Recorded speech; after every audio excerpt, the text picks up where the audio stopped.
Can what we think affect the reality around us? What would you do if you had the tools to change reality?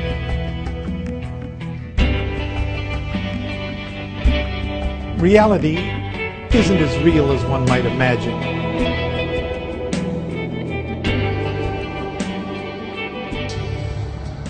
There are as many definitions of reality as there are people. For some, reality is grounded in what they can touch and measure. For others, reality is influenced by what they feel emotionally. Others still are ruled by their thoughts. And then there are those for whom the spiritual aspects of life, like faith, are all that matter.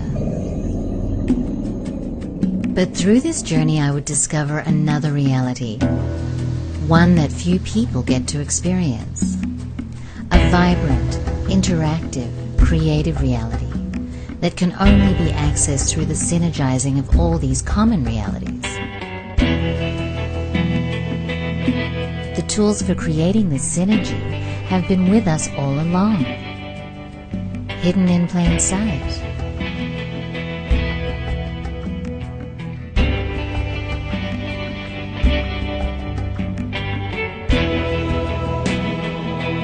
Recently there's been an escalation of programming that treat on the subject of this great secret. Secret techniques for success. How to visualize and bring wondrous things into your life. Programs such as What the Bleep Do We Know and The Secret are providing people with tools that they can use in a practical way to bring more success into their lives, to bring more happiness into their lives, to bring more enlightenment into their lives.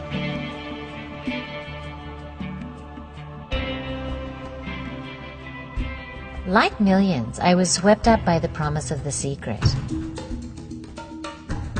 The idea that I could use my mind to manifest material wealth or make my dreams come true was very appealing. So I began to apply the principles and immediately saw an awesome potential. This stuff could actually work.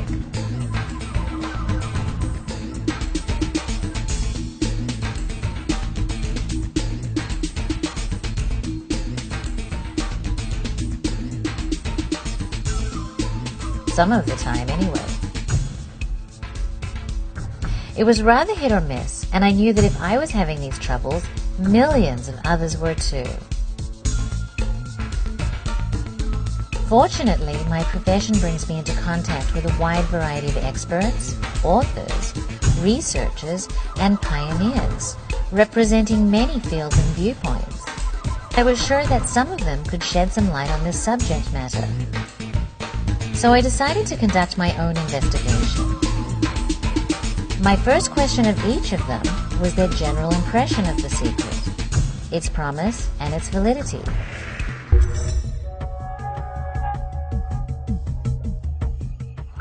Why I believe The Secret has been so phenomenally well received, I believe is because everybody deep down inside has a desire to do extraordinary things with their life. The Secret teaches, I think, a very useful and valid lesson of the role of intention in visualization in the scheme of things. Well, something like this wakes people up. It strikes a chord somewhere. It does, this is true. And that chord can lead to, let's say, more complex music. And this is reminding them of how much magnificence and capacity they have inside themselves to go and create a life that they dream about, and also one that can stretch them to new vistas of thinking. And I think the secret is catalyzing in people new activities and new disciplines to go after things that they really have been hesitating on. So I think that that's a great contribution, and people are thirsty for that.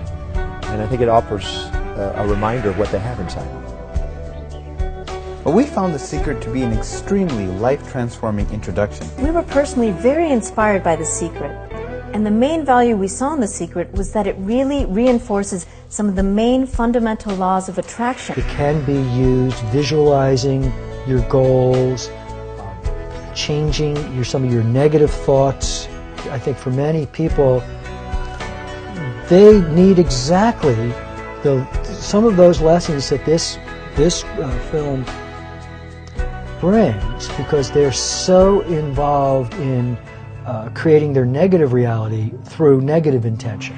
Now, people will actually benefit from this, especially if they've gotten themselves stuck in a self-created situation that is giving them grief. And many of us are.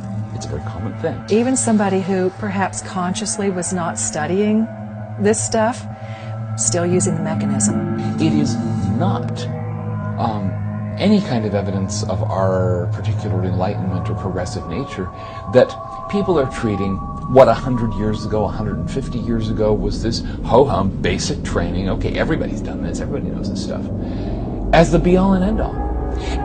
That being said, I'm glad the book was published, because after so many years of becoming so obsessed with the idea that material existence is all there is, and getting ourselves stuck in this mindset of being a victim of circumstance and a victim of other people, it's a nice first step.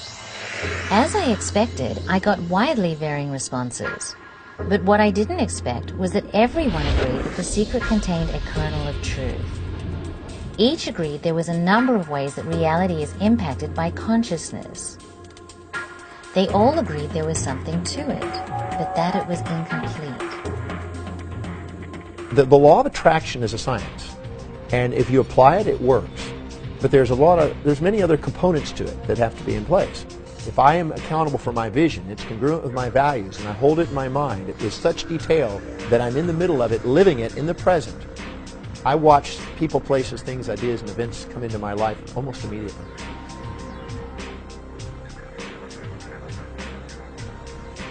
Sitting there and fantasizing that I want to be a millionaire, I want to be a millionaire, I want to be a millionaire, with values that have it low on values, without a strategy, to me it's a disservice to The Secret. It's a disservice to the law of attraction. Because that approach by itself, I think, is incomplete. And it will set people up for fantasies and nightmares. This idea of manifesting things through your attitudes, through your expectations, through, creating your own reality in the New Age sense, it's a kindergarten exercise in magical training. And it looks very promising for those people who are simply looking for a kindergarten existence, who want, somebody or something in the sky to give them what they want. But having a vision, which is the component that I believe in, and having a strategy to fulfill that vision, and having it truly a value to you, so it's not just a whim, you're now on the way to using The Secret wisely. And so there is a difference, there's a distinction, and there is a magic, but that magic is something that actually has a science to it, and it's basically having congruency between what you say you want and the values that you hold. And knowing your values, to me, is really crucial if you really want to manifest things. But this is the sort of thing that 100 years ago was given to people in the beginning of their training, saying, here, give this a try. Then we'll go on to the more interesting stuff. And then we'll go on to more interesting stuff still.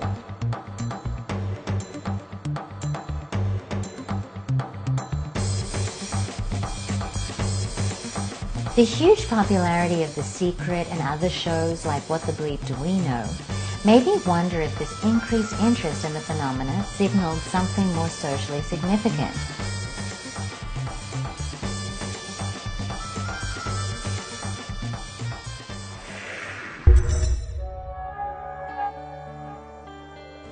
We see in the general populace an interest in these subjects as never before.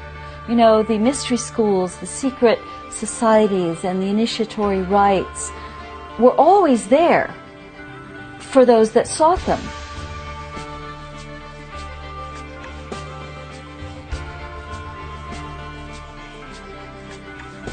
But today, we're seeing the mass beginning to move in this direction.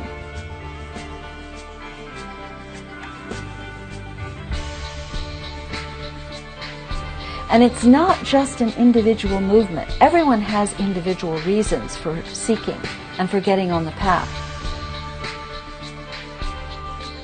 But in terms of the collective, we could say that the overshadowing soul of the human kingdom is moving toward its extension to claim its instrument. And so the call of the soul is no longer an individual call.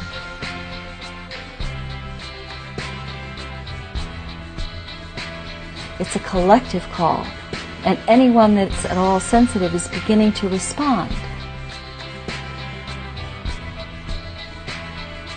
And each responds in their own particular way and finds their own particular path.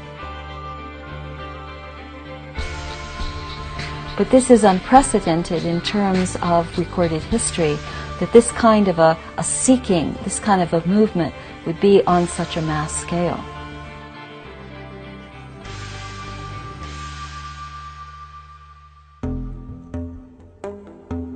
Georgia suggested that to really understand the secret, I should dig a little deeper into the source of the secret.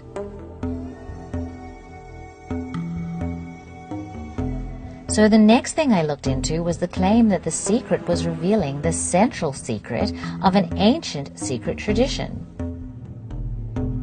As I would discover, the body of knowledge that inspired the secret was by far the more interesting discovery. Hermes, also known as Mercury, was a messenger of the gods, an early icon of secret or hidden knowledge. Hermeticism was the name of this body of knowledge, stolen from the gods and given to mankind. After the rise of Christianity, the practice and teachings of Hermeticism, as well as the wisdom traditions of many other cultures, were outlawed, persecuted, and maligned into nearly total oblivion. Those scattered strands that remained did indeed have to become a secret.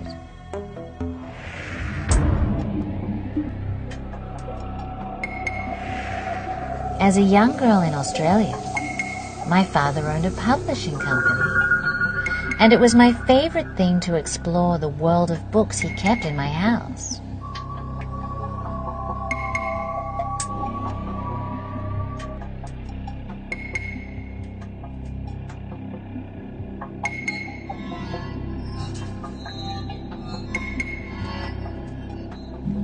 One of my favorites had the dramatic title Guide to the Mysteries.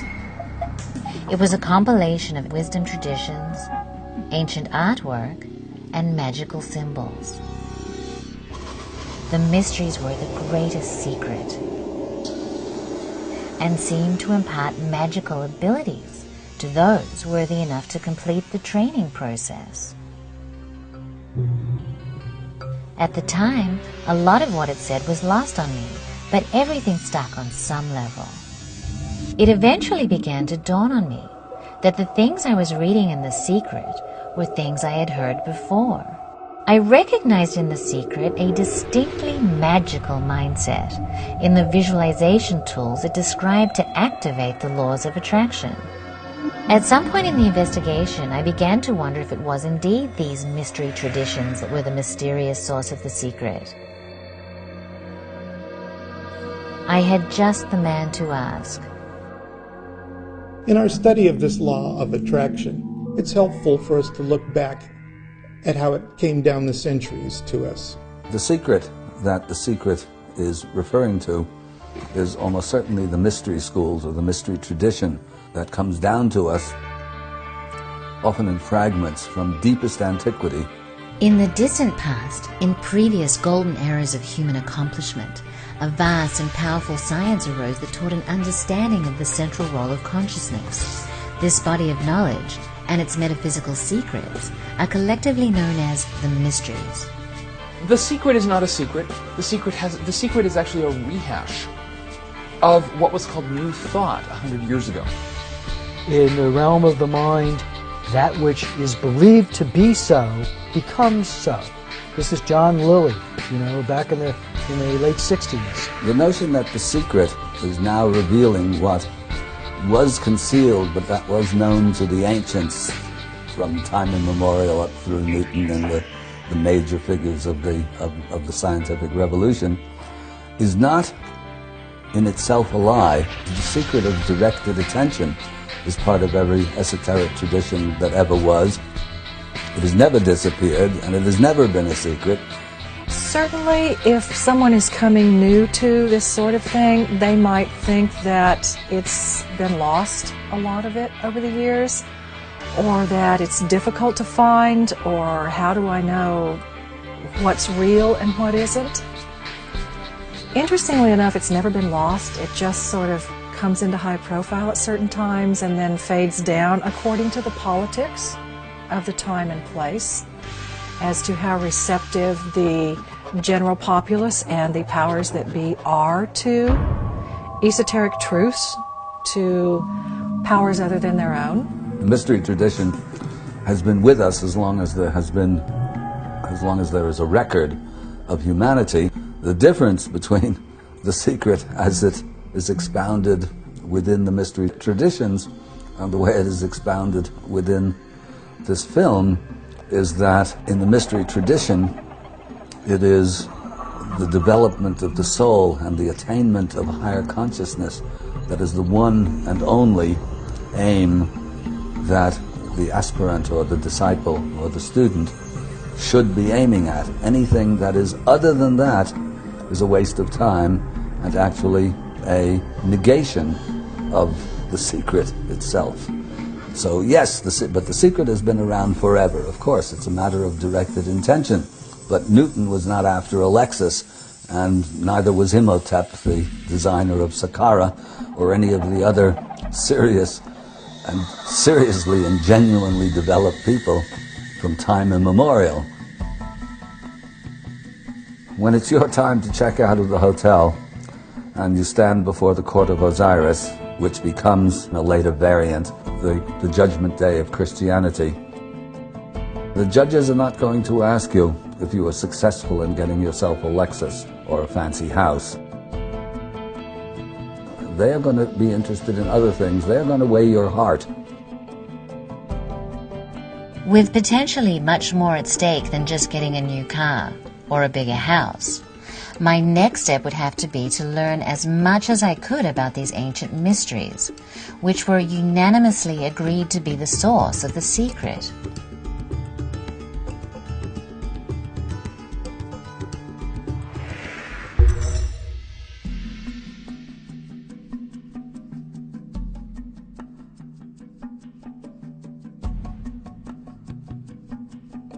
The mystery schools are not physical schools in the traditional sense. They are rather a series of revelations that awaken the initiate to higher and higher realms of consciousness, and to enable the energies and understanding necessary for a process of personal evolution that has uplifted great men and women throughout history. Just like the entrance to Harry Potter's magic school, the mysteries remain just outside the perception of most people, but hidden in plain sight if you know where to look. The ageless wisdom is all about those universal truths that are accessible to any of us once we become conscious that they're there.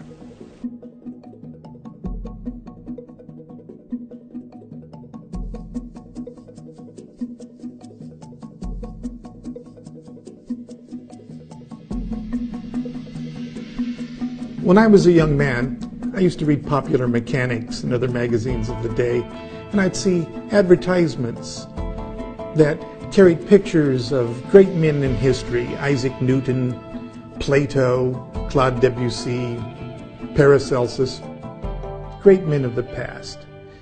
And the headline of that ad read, "What secret powers did these men possess?" Well, I was pretty cynical as a young man. But when I grew older, I actually did sign up for that mystery school.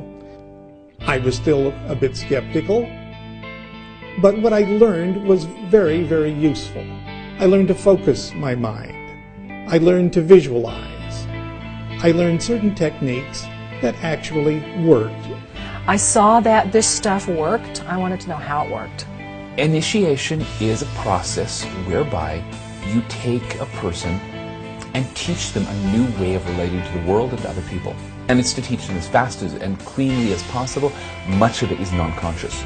Much of it is done by gesture, by experience, by moving someone through a set of experiences that opens it up so all of a sudden, oh, I understand.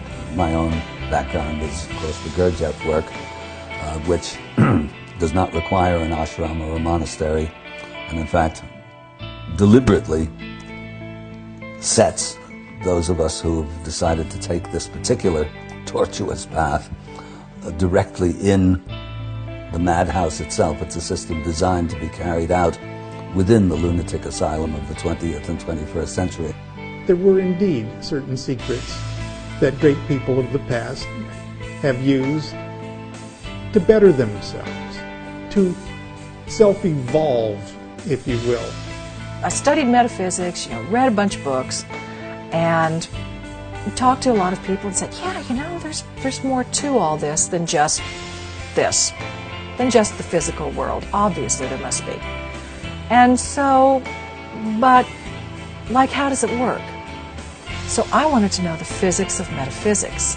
Throughout the history of Western civilization, men and women have come together to form secret societies, mystery schools, spiritual science universities. In the past, these were the traditional schools of initiation. Not just the mystery temples, but the schools that taught a gradated system. Examples of this would be the Eleusinian mysteries of the Greeks, the Mithraic tradition, of which much of Freemasonry draws its background. A systematic unfolding where a certain level of technique is taught, then you go on to a more advanced level, and it is a progressive kind of experience. And there are many variations on this theme. We see them throughout history, known and unknown. Throughout history, there have been individuals, both men and women, who have undergone a process of willed self-evolution. For the purposes of our discussion, we're going to call this process initiation. And we're going to call those people initiates.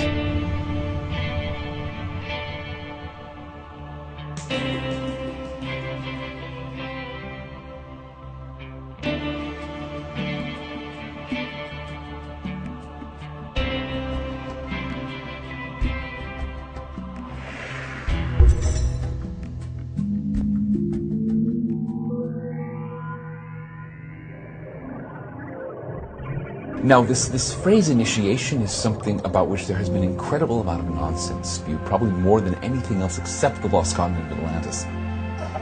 Initiation is a process whereby you take a person and teach them a new way of relating to the world and to other people. In the mystery schools, you are given instruction from a teacher who knows what they're doing. And there are certain ways of presenting the information in a certain progress that just builds up the skill level.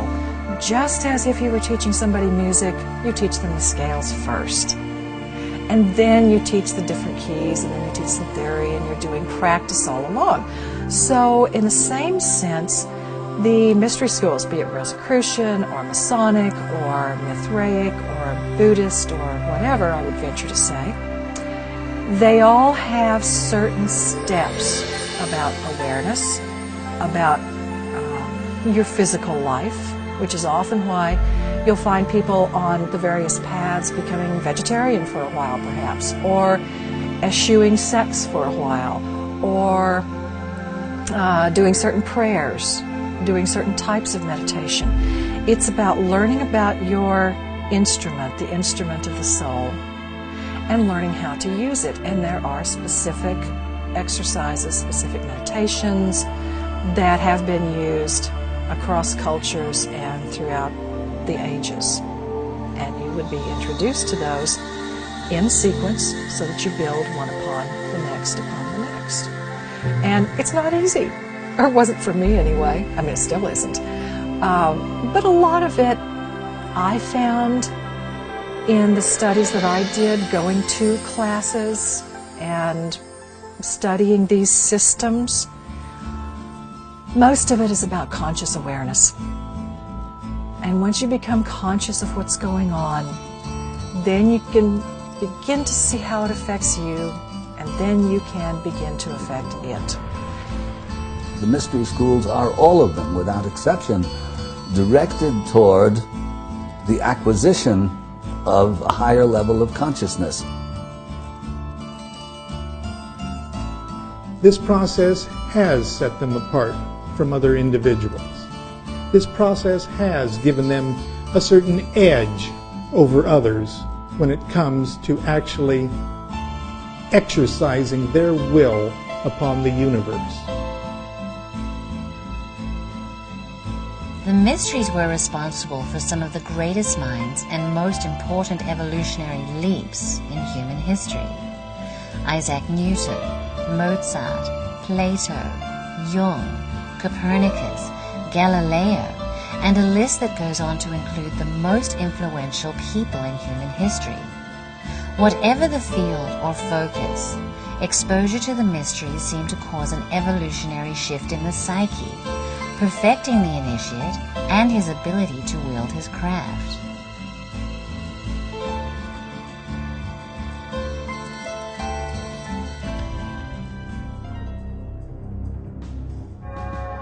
When we talk about mystery schools, the question is, of course, what's the big mystery in the mystery schools?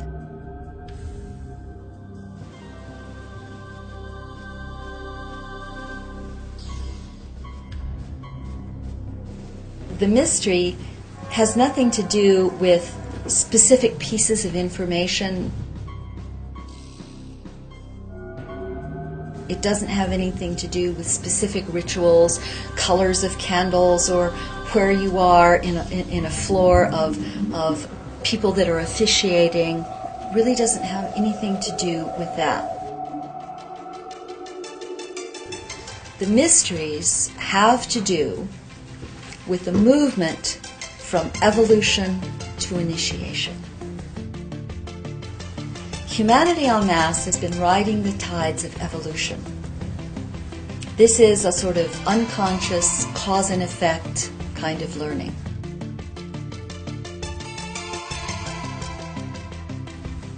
And eventually the waves of evolution, which are long and slow and tidal with their ups and downs and cycles repeating themselves, people can always change, but they rarely choose to.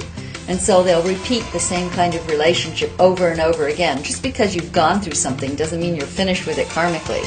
You're only finished with it when you get the lesson.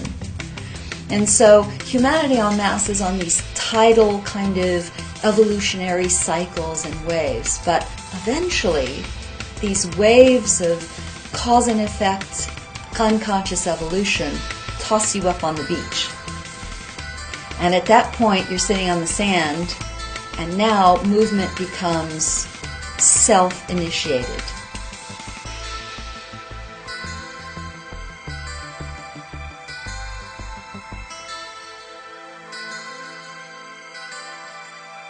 At that point, when evolution has brought you to the point where your physical self is sort of finished off and your emotional self is finished and workable and free and under some control, and your mind is developed, these are the 3 steps leading up to the porch of the temple. That when that happens, now you're on the beach. You're cast up on the beach. And now it is your choice as to when and how fast you move. And this is the transition from evolution to initiation. Initiation is self-consciously chosen evolutionary development. And the mysteries had to do with taking those evolutionary steps at a much faster rate than the rest of humanity.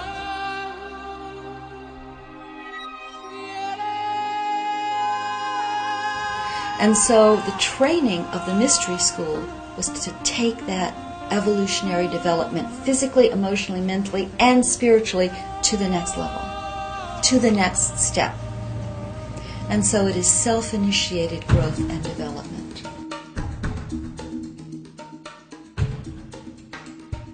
There's been a lot of comments that our problem is, well, we don't have any initiations. Of course we have initiations.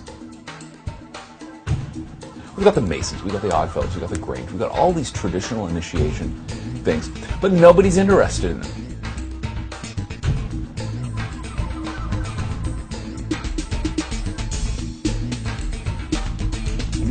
The reason nobody is, rushing through these initiations to become adults, I'm convinced, is because most people don't want to be adults. They want to be children, they want to be taken care of, they want to be spoiled rotten, and never have to take responsibility for their own actions. I will now get off my moral soapbox.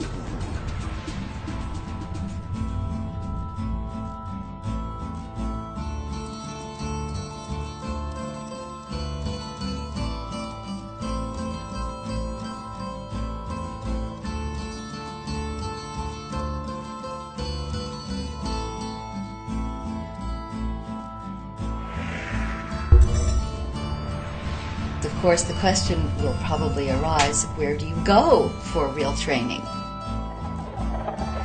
If you want something beyond the beginning stage of what you will find in the marketplace.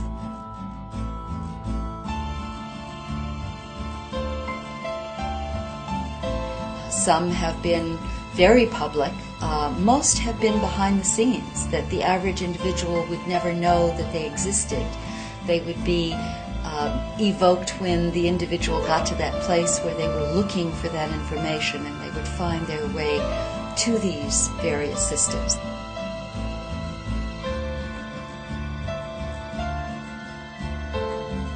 These systems never went out and advertised or tried to get converts, because these systems were there for those that sought them.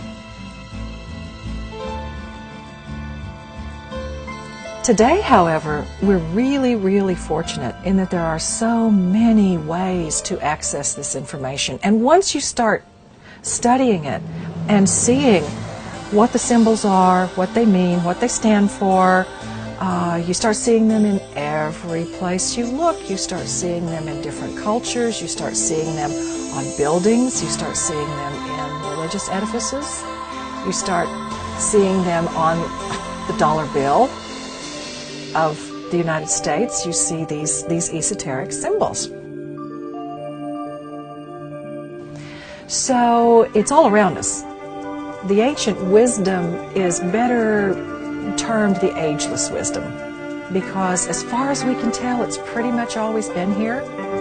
We've always had these elements of truth that have been a constant stream throughout humanity. Sometimes it's been hidden, sometimes it's been out in plain sight, sometimes it's been promoted, and sometimes it's been suppressed. And you begin to see the consistent streams of thought that are woven into the stories and into the art and into the symbolisms throughout the cultures.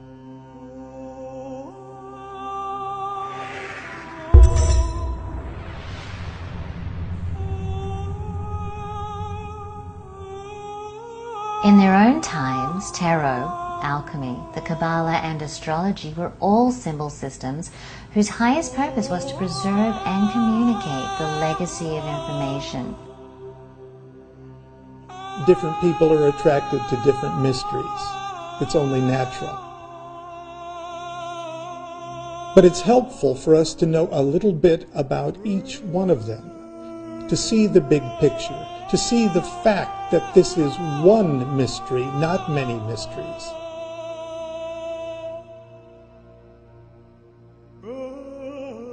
Since the mysteries communicate essential truths about the structure of consciousness and about phenomena for which there is no language, it is necessary for the wisdom to be communicated in iconographic or symbolic form.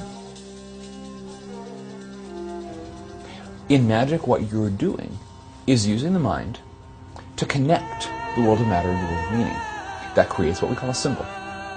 Once you create a symbol, which is a material form which contains meaning, in some way, which contains a particular meaning, an impersonal, non-arbitrary meaning, then that symbol can communicate it to other people. It can catalyze their understanding. And once that's done, you then have something you can pass on from person to person as a tool to share the experience and meaning with others.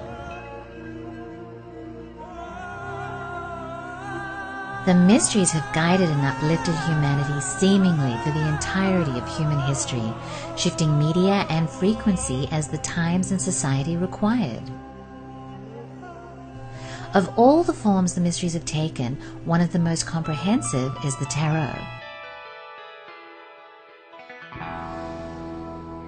It represents a compilation of transformative symbolism that has made it a mainstay of esoteric and metaphysical study to this day.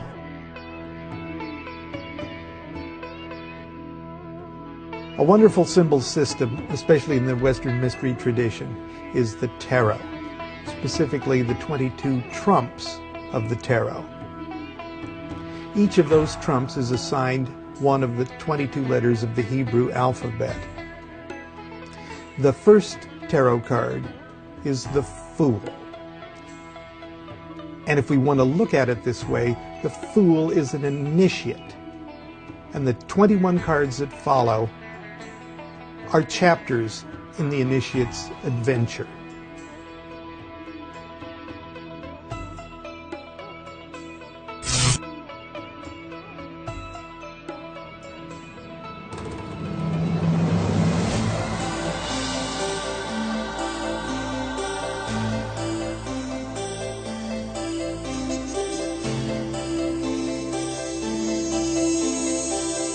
In this deceptively simple symbol system lie the blueprints for the great work.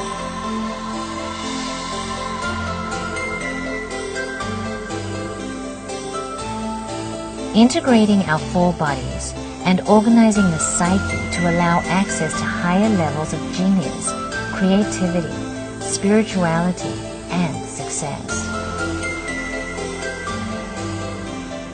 These mysterious and powerful symbols can be thought of as windows, each containing a world of information about the specific stage of spiritual or psychic unfoldment it represents. Encoded in the cards are keys to understanding many of the world's great symbol systems, including one of the most complex and comprehensive, the Qabalah.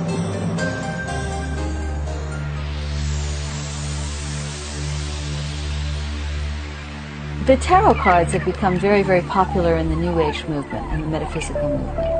And they're mostly used for personal divination or fortune telling. That's the association that most people have with them. But actually, the tarot system, and there's a lot of controversy about how old they really are, some going back to Egypt, some only to the 1800s. But what they represent is instruction on the Qabalah.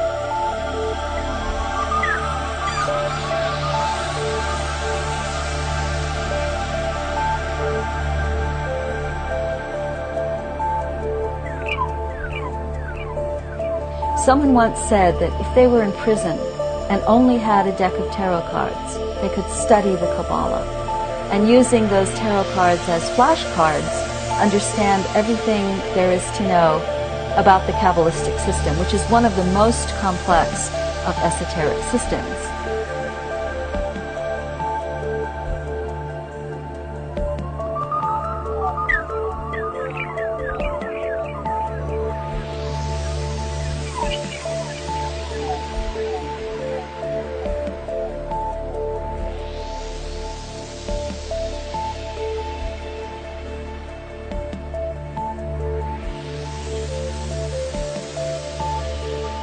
You can see part of that story in the tarot cards and in what each tarot card represents as a stage of that development, a stage of that unfoldment, a stage of mastery over certain of those elements at one level or another level.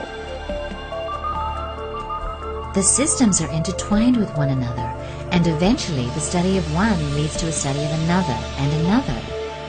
each parallel or reinforcing system providing another piece of the puzzle, a slightly different perspective. Eventually, the study and synthesis of all the systems can provide the initiate with the clearest picture. The problem is that because tarot cards have become so popular, everybody is creating a deck. And there are very few that are actually accurate in terms of esoteric symbology. And people don't understand that. And so you see what's happening there with so many other things. It's being used for personal divination, fortune telling at its lowest level. Again, people think that this is all there is, not recognizing that there is a level of higher mind and spiritual study that can be involved in those particular pictures and those particular symbols. The formula for the great work is contained in the symbolic windows of the tarot. The structure of the universe, its mirrored structure in consciousness, and timeless procedures for accelerating one's evolution by rising back up the ladder out of materiality. Not only do these greatly misunderstood symbol systems contain eerily accurate schematics of the psyche and roadmaps to accessing higher levels of consciousness, but they go even further to reveal to the initiate the answer to the central mystery of existence. Who am I? Or the same question asked a different way. What is consciousness? In each initiatic system, this question is addressed by its central myth, the identity which the initiate assumes. In each allegory, we see that beneath all the symbolic variations, they all tell the same story of consciousness on its journey through existence, the forces which comprise and shape it, and the ways it can be perfected. Michael Greer discusses the central myth. We have to deal with the fact that the word myth has been debased in modern use. Myth does not mean a story that's not true. Myth means a story that's important. Okay? It can be historically true or not, as the case may be. The American Revolution is one of the great myths of our country. And it happened. Gosh. It's still mythic. It's still the point that we reach back to. And that's what a myth is for a lodge. You have a story. I would say these days, if I were rewriting the book, I would call it a narrative. It's interesting to take a look at the different stories, the different allegories that are used to teach these basic truths of the internal workings of our consciousness, the rising up and working through the different chakras, the centers of motivation, and also our relationship with each other, the world around us, and the world above us. The core narrative of the lodge is the story the lodge tells to itself, which defines what it is and who its members are. It defines an identity for its members. The Masons, of course, the narrative is about being a stonemason at King Solomon's Temple. It's about being Hiram Abiff, the master builder of the temple, who accepted death rather than revealing the secrets of Masonry. In other fraternal orders, in other secret societies, the myth is different. In the Golden Dawn, it was Osiris. In the Golden Dawn outer order, I should say, it was Osiris. In the inner order, there's this mutation where Osiris starts becoming Christian Rosencrantz. And one of the things that makes the Golden Dawn such a fascinating tradition and so powerful is precisely because there are 5 or 6 myths going on once, and they're sort of phasing in and out and producing this unparalleled complexity of myth.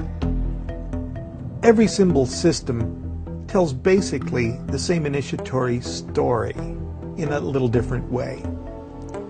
One of the most popular and well-known in the Western mysteries is the Masonic myth.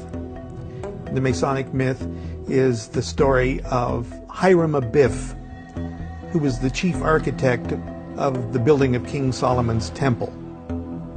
Now, just before the temple was completed, he was assailed by 3 workmen of a mid-range degree who demanded from him the secrets of a master mason. They were worried that they weren't going to be given the secret, before the temple was completed. They were impatient, if you will, for their initiatory adventure. Hiram said, "No, I'll give you the secret when when it's time. The temple's not through. You're not ready yet." But the three workmen eventually got together and assassinated him, thereby losing all prospect of getting their advancement, if you will. It's a very cool story. Hiram is eventually raised to immortality, and the three ruffians are punished. Now, in the symbol system of Masonry, we're not only Hiram Abiff, we're also the three ruffians. So typical in this kind of story is the temptation or the assault. And as I talk about in Inner Drives, every good story is about one of three things concerning the chakras. It's either about maintaining your place and perfecting what you're doing, or it's about aspiring to a higher center, or it's about dropping to a lower one and then trying to claw your way back up, or be saved, be rescued. Now, sometimes the fall is due to your own temptation and fall, and sometimes you are brought down by someone else's deviousness. But typically, the characters in the story will represent one type of burden, one type of temptation, one type of barrier to our own inner growth. For instance, the ruffians who slay Hiram Abiff, who is the Ajna center, the higher consciousness, ourselves, are often said to represent the heart center, sometimes even the solar plexus, because there's that greed and me thing in there, and very separatist and jealousy. The three ruffians are those things that keep us from escaping from the prison of matter. They are our flaws. They are our premature activities, our vices that keep us from realizing the perfect consciousness of Hiram Abiff. Now, in Masonry, they have the Solomonic myth, where the Temple of Solomon is allegorical for the body that we inhabit, also for the body of the group, or for the body of a people. So you have a temple, and certainly I can see why the temple was used, because it was a major feature in people's lives in that time. And you have the builder of the temple, the architect, Hiram Abiff, who to me symbolizes the Ajna center, which is that center of consciousness which balances and integrates the rest of the form, the rest of the body, the rest of the self, and yet it takes direction from the crown center, from Solomon the king. So you have the architect who is building the temple, and then bad things happen, and some bad guys come in, and there's murder, and there's trying to hide it. Like they always say, it's not the crime, it's the cover-up. It's the really bad thing. Well, that's a big part of the whole Solomonic myth, is, who's actually guilty of having committed this crime, and what does it mean, and how does a resurrection of the slain consciousness come about, and how can we become part of it?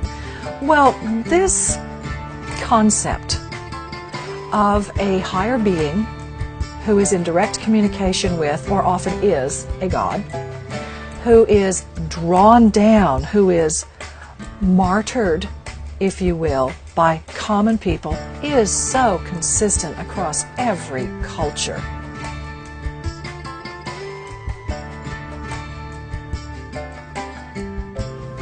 In the central myth of alchemy, the initiate is the alchemist, raising the materia prima.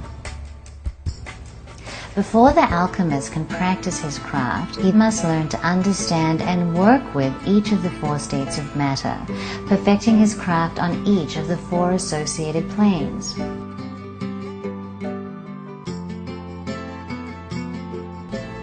In the metaphor, the alchemist must perfect the materia prima and transmute it to gold. The materia prima is itself allegorical for the raw, unstructured consciousness.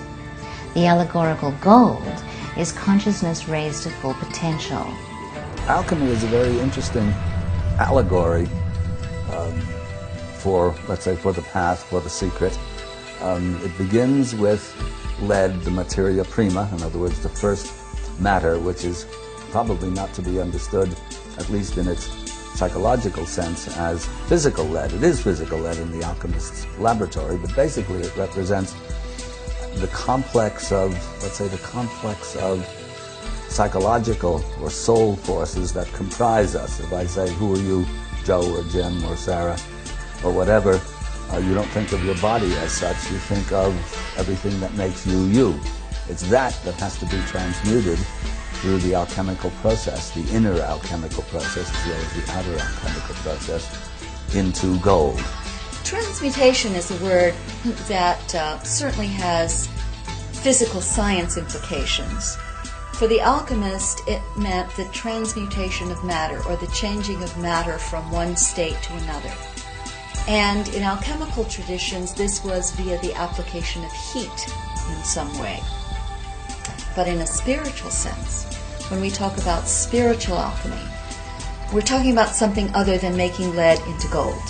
I mean, everybody knows that alchemy, the idea of alchemy is to change lead into gold, and that should be taken both literally, because that's what the alchemists started off with, lead, but a little bit of gold. According to Gurdjieff, you cannot turn lead into gold unless you already have a little bit of gold. That's the attraction, let's say the attraction of, or the understanding, the inkling, the intuition that we're more than just material beings, that we have the possibility of arriving at a different conscious state. The real alchemist understood that the great work was really within the body of the alchemist himself.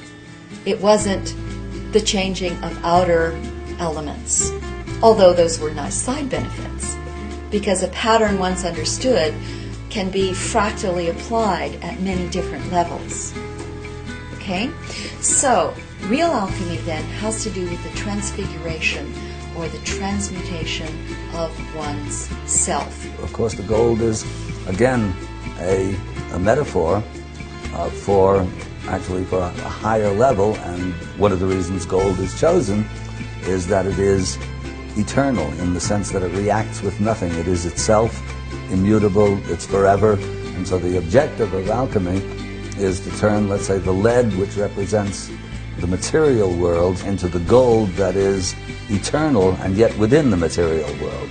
And this includes the physical self, refining the matter of the physical body and the cellular structure to vibrate at higher and higher levels. And the end result, of course, as written absolutely, in Egypt particularly, eloquently and formally, is the whole idea of eternal life. Like the gold we achieve if we have done our work to perfection, we achieve a level of consciousness, the body dies, the lead disappears, it's transmuted into gold, and our name, the Pharaoh's name, lives forever. It means that his individuality has achieved a state, call it cosmic consciousness, and that is the objective of the exercise. This is the work of the alchemist.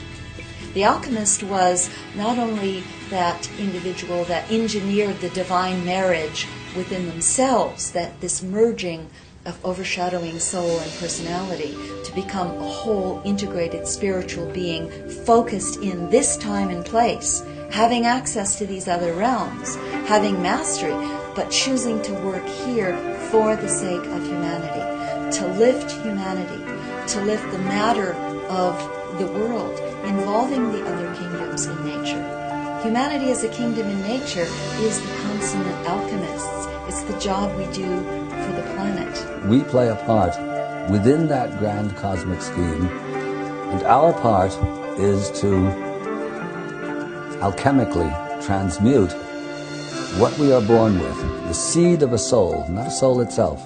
We are born with the seed of a soul, like an acorn. And an acorn just stays a hard nut and does nothing unless it falls on fertile ground, sprouts, circumstances are just right, eventually it becomes an oak tree, it has realized its potential. It's an analogy, analogies only go so far, but basically we're born with the seed of a soul, and that soul has to be planted, nurtured, tended, and all of this is very, very hard work. If your hard work is directed into getting a Lexus, you're not really developing a soul, period. Doesn't mean that you can't have a soul and a Lexus, but soul comes first. Lexus is a byproduct of that. Although the outer forms of the allegory and symbols change from culture to culture, the mystery teachings of all ages have dealt with the greatest secret of all, the true identity of the initiate, and the path of transformation from lower to higher planes of consciousness. The important point to realize that it's all the same story. The example I often use is a mountain. Everybody starts climbing the mountain at its base, but the base is very wide. And the culture that lives on one side of the mountain may be very different than the culture that lives on the other side of the mountain. And they don't like each other, and they don't talk to each other.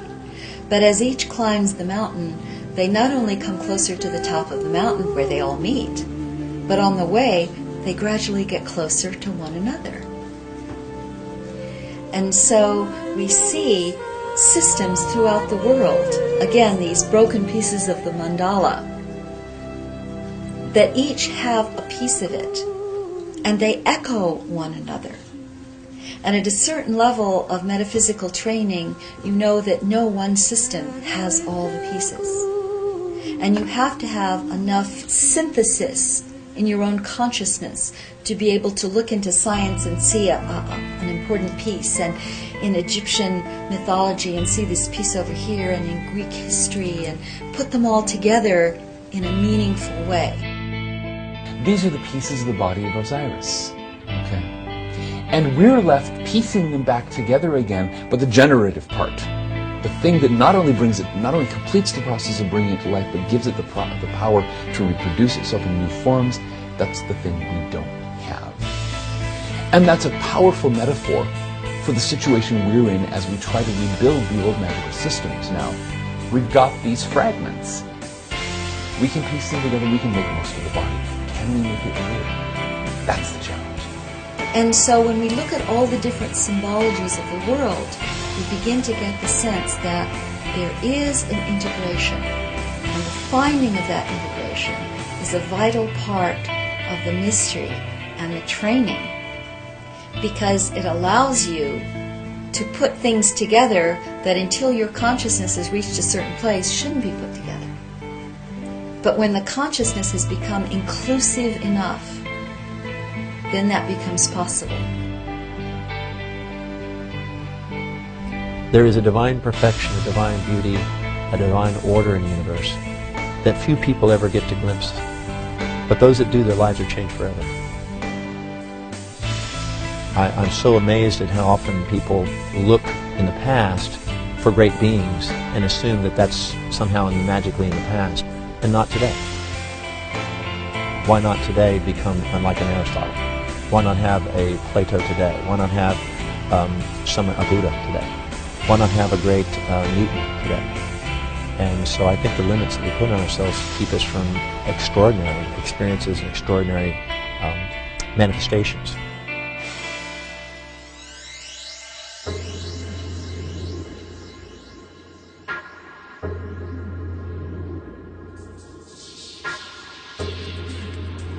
We have come a long way from the secret.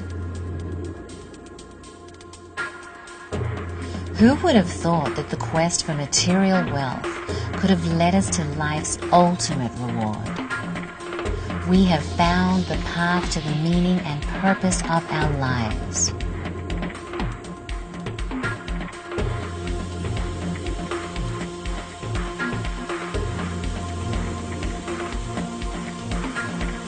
This path leads to finding our own unique genius, the same higher genius that was found by great men and women throughout history.